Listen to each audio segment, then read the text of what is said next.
नमस्कार दोस्तों। आज मैं पहली बार हिंदी में वीडियो बना रहा हूँ या हिंदी में वीडियो बनाने की कोशिश कर रहा हूँ, क्योंकि हमारे देश के हालात जिस प्रकार से करवट बदल रहे हैं, वो देखते हुए कि मेरे हिंदी भाषी लोगों ने जो महाराष्ट्र बोलो, मराठी माणूस बोलो, इनके बारे में जिस प्रकार के मैं कार्यक्रम देखता हूँ, कोई विश्लेषकों के बारे में वीडियोस जो आते हैं सोशल मीडिया के माध्यम से, तो कहीं ना कहीं एक प्रकार से गलतफहमियां बनाने की कोशिश की जाती है। उसे कहीं ना कहीं मैं अपने माध्यम से, इस चैनल के माध्यम से करने की कोशिश करूंगा कि आप सोचते हैं वैसे परिस्थितियां मुंबई बोलो या महाराष्ट्र बोलो वहां नहीं है। मैंने इसके पहले भी मराठी में वीडियो बनाया था, उसमें भी कहा था दोनों पक्षों को, हिंदी भाषिक हो या मराठी भाषिक हो, दोनों तरफ से संयम बरतना बहुत जरूरी है। ताली कभी भी एक हाथ से नहीं बजती। और आज के तारीख में जो महाराष्ट्र में विशेषकर रिक्शा ड्राइवर जो हमारे भाई है, हमारे जो ड्राइवर भाई है, उनको मराठी आनी चाहिए। हम जिस राज्य में रहते हैं उस राज्य की राजभाषा पूरी तरह नहीं, लेकिन जो बोलचाल की भाषा, अगर कोई मराठी में हमसे पूछता है तो हमें उसका जवाब देने का साहस करना चाहिए, तो उन्हें भी अच्छा लगेगा। हम 25-25 साल से अगर महाराष्ट्र में रहते हैं और हमारे सामने पिक्चर इस तरह क्रिएट की जाती है कि हम मराठी नहीं बोलेंगे, हम करेंगे नहीं, ये जो पिक्चर सोशल मीडिया और इस माध्यमों में जो परोसते हैं हमें, ये आपस में झगड़े लगाने की कोशिश करते हैं। ये सिर्फ 1% है, ग्राउंड रियलिटी इससे अलग है।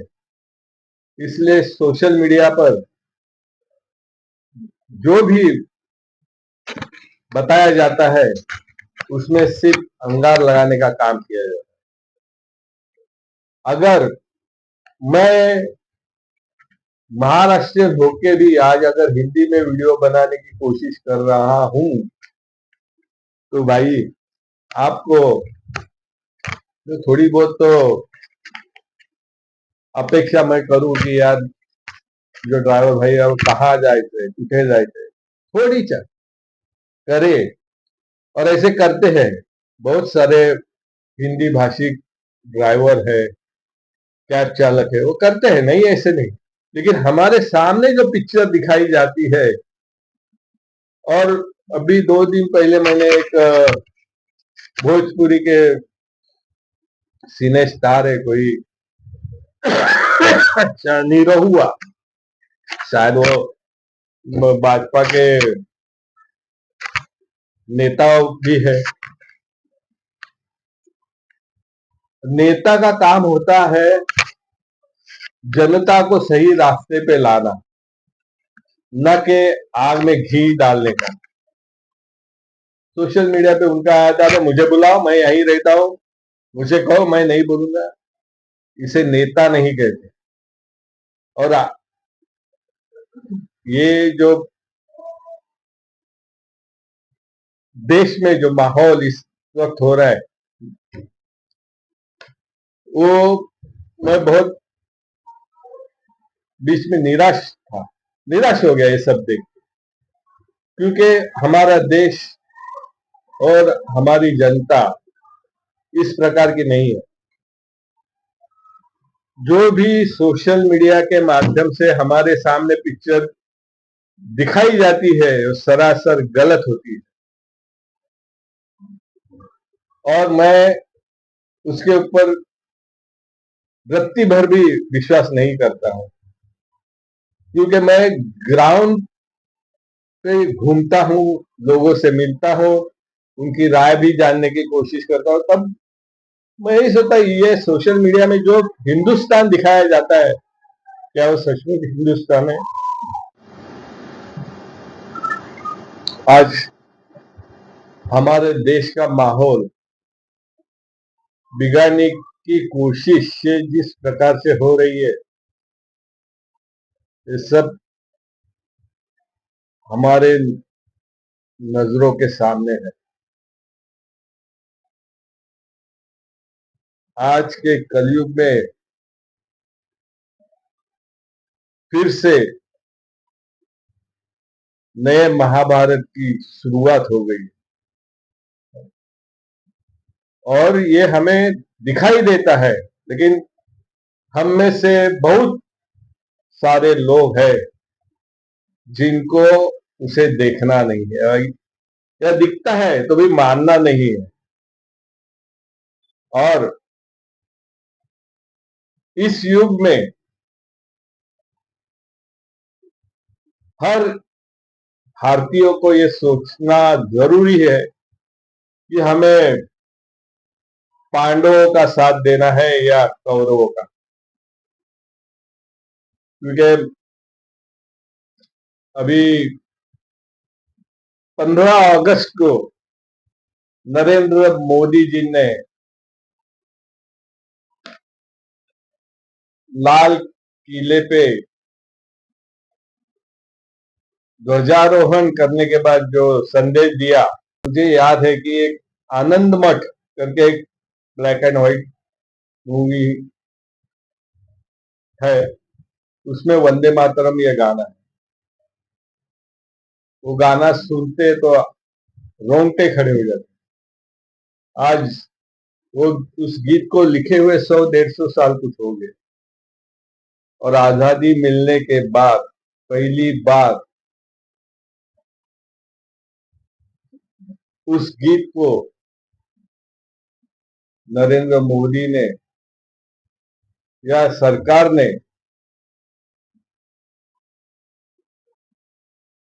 लाल किले से पूर्ण रूप से उसे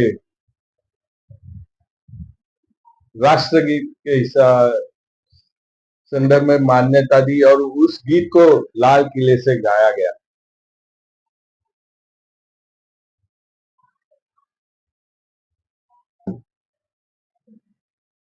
देश स्वतंत्र होने के बाद हमें सेकुलरिज्म का जो डोज पिलाया गया, सेकुलरिज्म के नाम से हमारे हम कौन है ये भुला दिया। मुझे एक कहानी याद आती है कि एक भस्मासुर करके एक दैत्य था,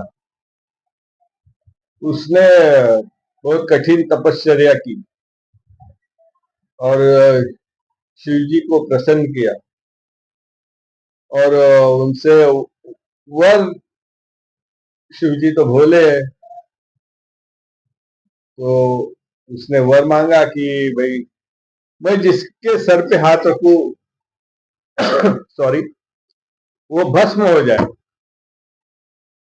शिव जी अपने भोले, उन्होंने उसे तथास्तु कहा।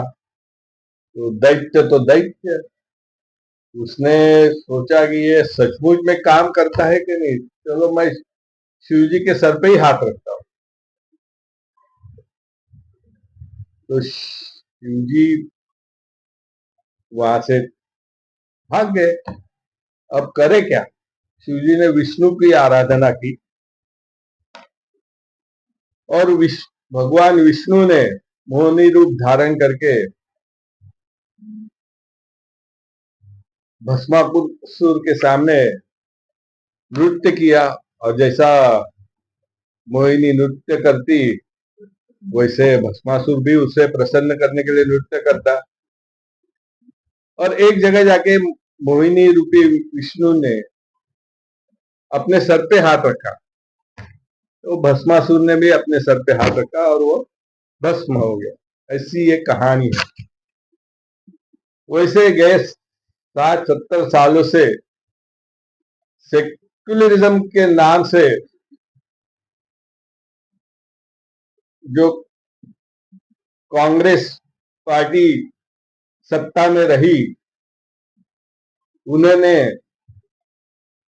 जो देश में भस्मासुर है उनके खातिर ये हमारी भोली जनता को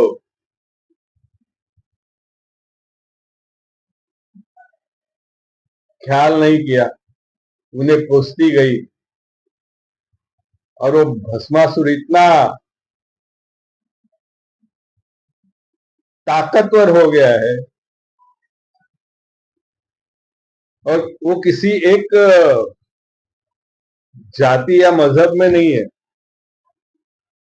क्योंकि ये लड़ाई जो है अच्छाई और बुराई की है।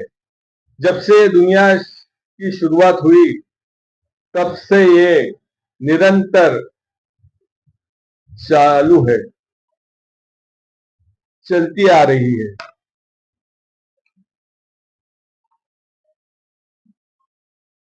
आजादी के इतने सालों बाद वंदे मातरम का बजना, मैं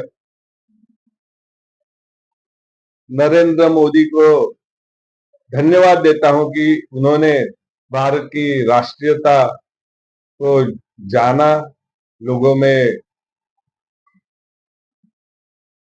इसके लिए उनके प्रति आदर भाव ही है।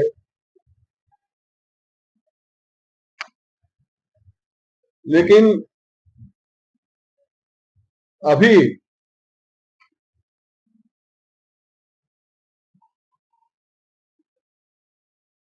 और भी बहुत सारे विषय है, मैं कोशिश करूंगा कि अगले सेगमेंट में लेके आऊं। लेकिन एक विषय का थोड़ा सा मैं उल्लेख करता हूं, बाद में फिर कभी लेता हूं। अभी दिल्ली में जंतर मंतर पे जो आंदोलन हुआ, उसमें वो क्या नाम उसका, अभी अभिजीत दिपके कॉकरोच गैंग जो आई और जो उन्माद फैलाया, मुझे तो अपने देश के पॉलिटिकल पार्टी जो है, जितनी भी है, मतलब विपक्ष की, उनके ऊपर सचमुच पर दया आती है। क्या वो राजनीति भूल गए? उन्हें अपने आप पर से विश्वास ही हट गया। कौन दीप के कहां से अमेरिका से आता है, कौन जंतर मंतर पे धरना देता है, और उसके पिछलग्गू हो गए, दिल्ली में जाके उनसे मिलने लगे। और आज ये बात छुपी नहीं है कि उसको आम आदमी पार्टी का ही वो सदस्य था, और डीप स्टेट अमेरिका से उसको फंडिंग मिलती, उसके जोर पे उसने यहाँ आंदोलन खड़ा किया, और उसके पीछे हमारे सारे पॉलिटिकल पार्टी दौड़ पड़ी। उसका इतिहास क्या है, उसने किया क्या है? देश के लिए, देश के लोगों के लिए, या देश को जानता कितना। खैर छोड़िए, मैं फिर कभी वो करूंगा, लेकिन महाभारत की मंच सजा है, हमें सतर्क रहना पड़ेगा। देश के लिए जो सही होगा उसका निर्णय हमें लेना पड़ेगा। आंख मूंद करके उसके ऊपर विश्वास कभी मत करना। सोशल मीडिया पे हमारे सामने जो दिखाया जाता है वो होता नहीं, उसके पीछे बहुत सारे कारण होते हैं। फिलहाल मैं यही रुकता हूं, और हिंदी भाषी लोगों के लिए मेरा कहना यह है कि आज इतने वर्षों के बाद हम सब ने जाति के ऊपर उठकर मतदान किया। 2014 से जो बदलाव इस देश में हमने देखे हैं, जिन्हें देखना ही नहीं उससे उनके बारे में तो हम कुछ बोल नहीं सकते, क्योंकि एक जमाने में इंसान की जरूरतें क्या होती थी? रोटी, कपड़ा और मकान। ये जरूरतें इंसान की होती थी, जनता की होती थी। भाई, 2 वक्त की रोटी मिल जाए, रहने को एक घर मिल जाए, बदन ढकने को कपड़ा मिल जाए, यही जरूरत होती थी। लेकिन आज के इस युग में इन सबकी जरूरतें बदल गई है। अभी क्या लगता है कि पेट तो हमारा भरा है, हमें रोटी कपड़ा मकान की नहीं।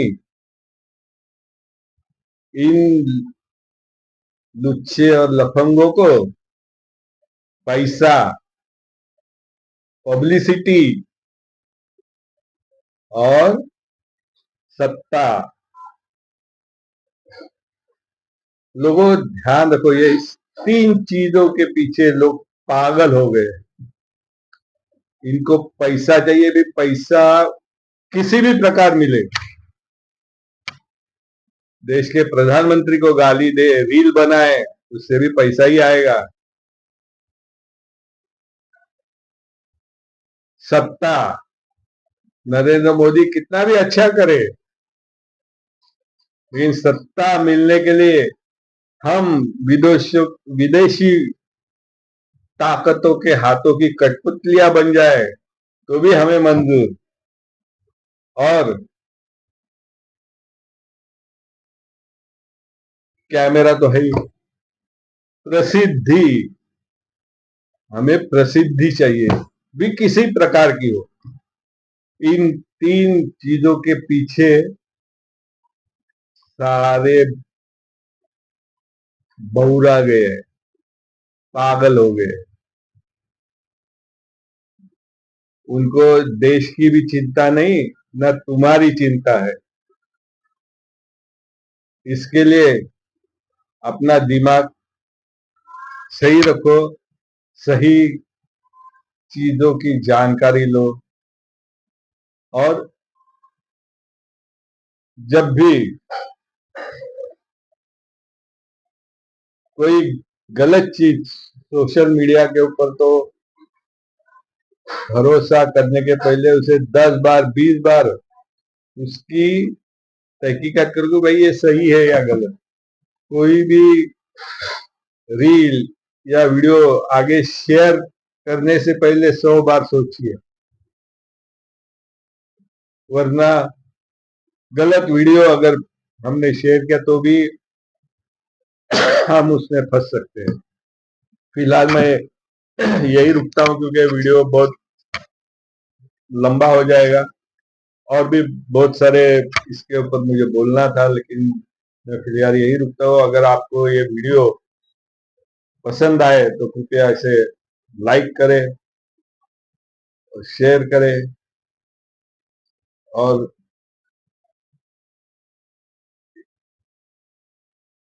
इस छोटी सी कोशिश के लिए अगर मुझसे कुछ हिंदी में गलत हुआ हो तो मुझे क्षमा कीजिए।